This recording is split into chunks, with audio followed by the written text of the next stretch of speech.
Coba perhatiin karakter-karakter jenius dari film atau anime, misalnya kayak Sherlock Holmes, Beth Harmon, atau Senku dari anime Dr. Stone. Mereka terlihat sangat keren, pintar, berwibawa, dan seolah mampu menjawab semua pertanyaan yang ada. Namun, ada satu pola yang sering muncul dari karakter-karakter ini, yaitu mereka sering digambarkan kesulitan dalam urusan cinta. Bahkan beberapa di antaranya malah memilih hidup sendiri sampai di usia tua.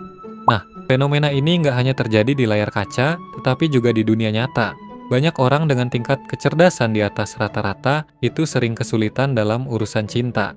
Ironisnya, mereka punya kecerdasan untuk memahami suatu masalah, bisa menyelesaikan rumus-rumus yang susah, atau menghitung jarak bintang di angkasa.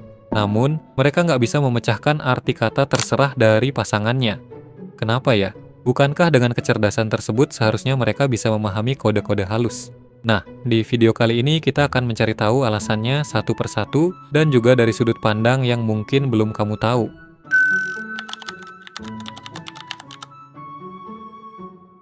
Bagi kebanyakan orang, cinta itu soal perasaan, soal vibes, atau sekedar jalanin dulu aja. Tapi bagi orang yang kecerdasannya di atas rata-rata, otak mereka nggak bisa kompromi seperti itu.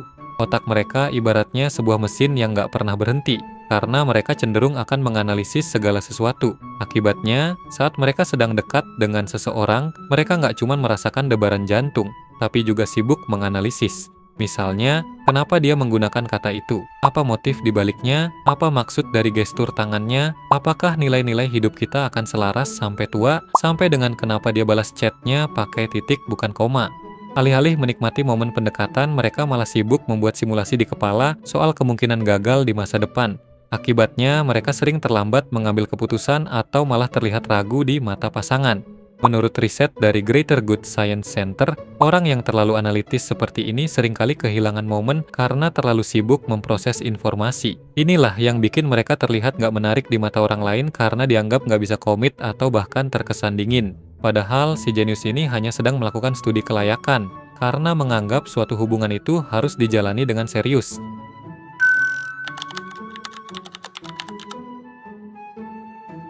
Orang jenius cenderung perfeksionis dan memiliki standar yang tinggi. Namun, standar tinggi yang dimaksud di sini umumnya bukan masalah fisik, karena orang pintar justru tahu bahwa urusan fisik merupakan hal yang bisa diubah.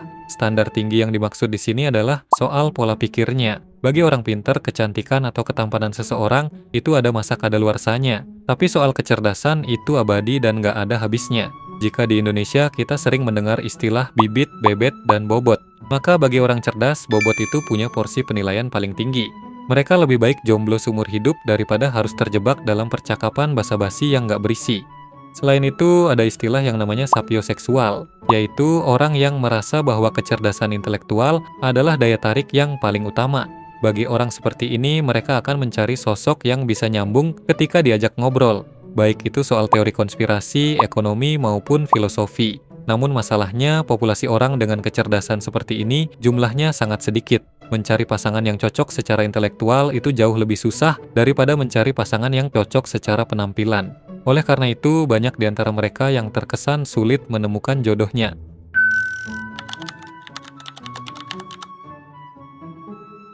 Mungkin kamu pernah mendengar istilah seperti ikuti kata hati. Nah, bagi orang yang cerdas, nasihat seperti ini seringkali hanya terasa omong kosong, karena mereka lebih percaya pada data dan bukti daripada hanya sekedar kata hati. Dalam buku Emotional Intelligence, ada pernyataan yang menekankan bahwa IQ hanya menyumbang sekitar 20% bagi kesuksesan seseorang, sedangkan 80% sisanya adalah EQ atau kecerdasan emosi. Orang dengan IQ tinggi cenderung memproses cinta sebagai sebuah data yang perlu dianalisis. Mereka mencoba merasionalkan perasaan yang kadang bersifat irasional. Bagi banyak orang, cinta itu nggak selalu logis, karena terkadang seseorang bisa mencintai lawan jenisnya tanpa alasan. Namun bagi mereka yang kelewat pinter, kata tanpa alasan ini adalah sesuatu yang mengganggu dan sulit diterima akal. Akibatnya, proses validasi perasaan yang terlalu lama ini seringkali bikin api asmara jadi padam, bahkan sebelum sempat berkobar.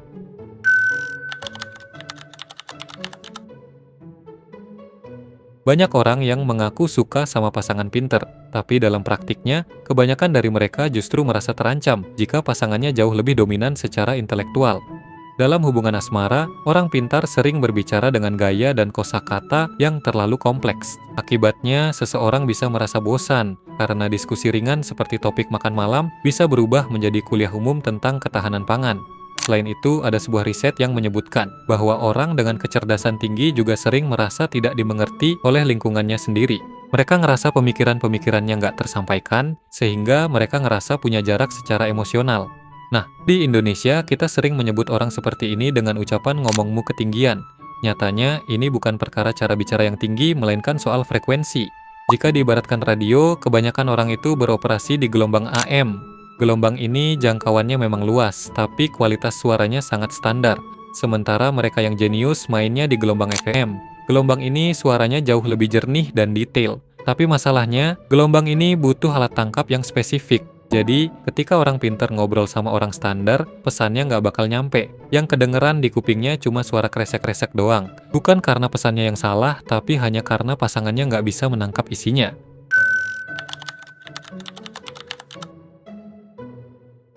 Orang yang cerdas secara intelektual biasanya punya ambisi yang sangat besar untuk mencapai puncak karir atau pendidikan.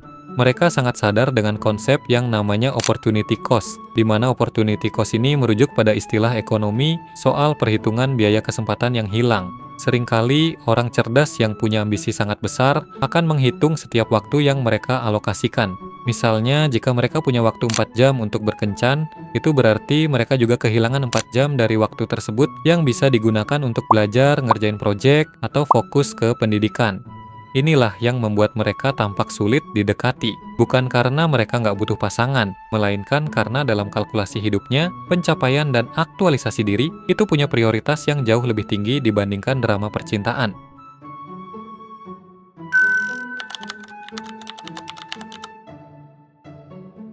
Masalah lain dari orang yang terlalu pintar adalah sulit mematikan pemikiran kritis. Mereka terbiasa berpikir dengan presisi dan akurasi, namun mereka sering nggak sadar sedang mengaudit pasangannya sendiri.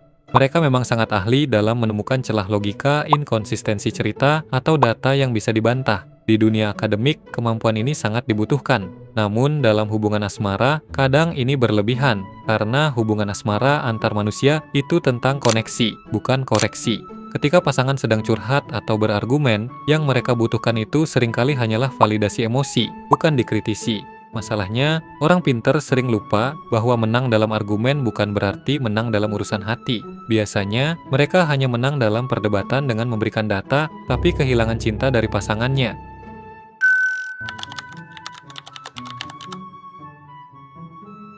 Setiap pasangan harus saling melengkapi. Adalah kalimat yang terdengar aneh bagi orang yang pinter, karena umumnya mereka itu sudah mandiri. Orang-orang yang punya inteligensi tinggi biasanya sudah utuh dengan hidupnya sendiri. Mereka punya hobi, punya minat, dan wawasan pemikiran yang luas, sehingga mereka nggak mencari pasangan hanya untuk melengkapi, tapi mencari pasangan yang bisa menambah nilai atau menjadi rekan diskusi. Namun masalahnya, kadang sifat yang terlalu mandiri ini bisa bikin orang merasa nggak berguna. Karena secara psikologis manusia itu punya kebutuhan dasar untuk merasa berguna bagi orang yang mereka suka. Ketika seseorang terlalu mandiri, misalnya bisa benerin keran air sendiri, angkat galon sendiri, menyelesaikan masalahnya sendiri, atau sampai bayar semua keperluannya sendiri, pasangannya bisa merasa nggak diberi kesempatan untuk berkontribusi. Yang lama-kelamaan akan muncul rasa insecure karena mereka menganggap nggak punya peran dalam hubungan. Selain itu, orang yang terlihat sangat kompeten juga sering dianggap nggak perlu dibantu, sehingga orang-orang di sekitarnya berhenti menawarkan dukungan atau bahkan kasih sayang. Oleh karena itu, dalam suatu hubungan, pada suatu momen, kita harus menunjukkan sisi rentan. Kerentanan itu bukan tanda lemah, melainkan tanda berani untuk mengakui bahwa kita tidak sempurna. Bagi orang yang terbiasa hidup mandiri, menunjukkan sisi lemah itu mungkin agak menjengkelkan, karena ia terbiasa mengandalkan kompetensi dari otaknya sendiri. Namun tanpa adanya celah yang ditunjukkan, maka pasangan nggak akan bisa memberi dukungan.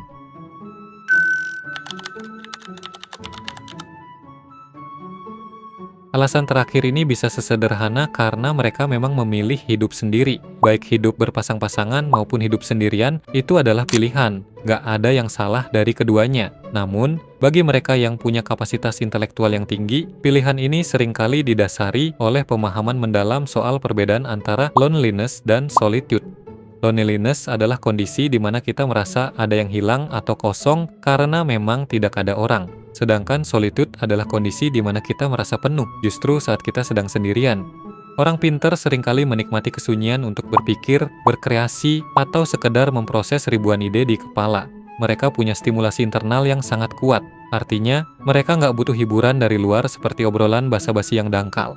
Ada sebuah riset yang sering disebut sebagai The Intelligence Paradox. Riset ini menunjukkan bahwa orang yang cerdas memang cenderung punya pemikiran berbeda dari masyarakat umum, termasuk dalam memandang pernikahan atau hubungan tradisional. Bagi mereka, standar kebahagiaan itu tidak harus mengikuti jalur yang dilalui banyak orang, karena mereka sudah bahagia dengan ilmu pengetahuan, hobi yang mendalam, atau pencapaian. Sehingga kehadiran pasangan bukan lagi sebuah keharusan, melainkan hanya menjadi pilihan.